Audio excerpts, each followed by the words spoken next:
Yo, what's going on, guys? Welcome back to the Rev Room. Today, I got this Kitsure dish drying rack from Amazon.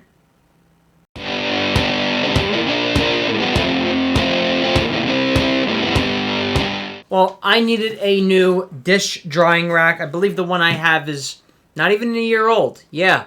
So I had one prior to the one I have now. It was a Rubbermaid one. It was black. And after about maybe 20, 25 years, it started rusting, right? So obviously you need a new one. Don't want to put clean dishes and utensils on that. So I got a new one. And I believe the latest one I have is a Mainstays one, which I believe is from Walmart. But believe it or not even a year later, the rack is starting to rust. So, and with that all being said, I've decided that that is going to be the last Walmart product that is actually made by Walmart that I will ever purchase again. So here I saw that the Kitsure dish drying rack was actually the #1 best rated drying rack on Amazon.com. There is two sizes. This one I have here is actually the bigger size. And the cool thing is, the drying rack is actually in black. Here is a diagram on the back of all the features of the drying rack with the drain board, water outlet, cutlery holder, and the drain rack itself. First thing you're going to pull out of the box is the drain rack itself. And then we have your drain board. Here is your cutlery holder.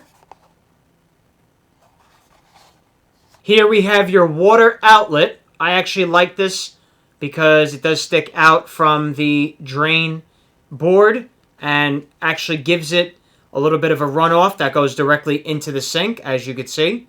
And we get 4 little feet. That way the dish drying rack can have a little bit of elevation to drain the water out. So usually all 4 feet should have these plastic little sleeves on them.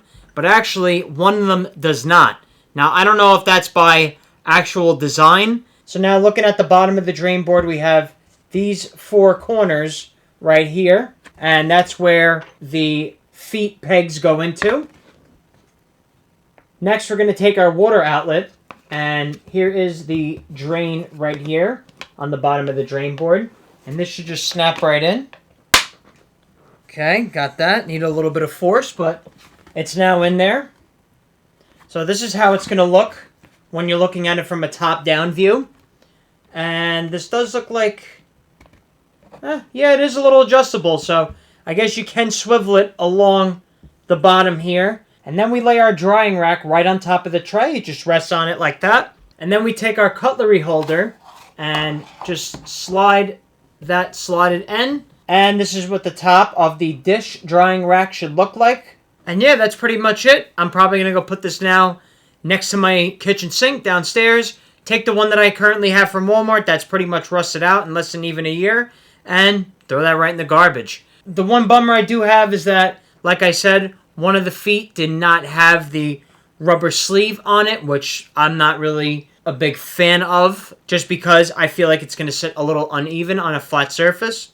But other than that, I think this is a really cool dish drying rack. It's got a great size. I think it looks really cool in this black finish color for sure.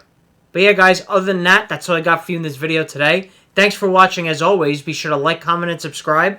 Also, don't forget to check us out on Instagram, Facebook, and Rumble at The Rev Room, of course. And we got videos coming every Monday, Wednesday, and Friday.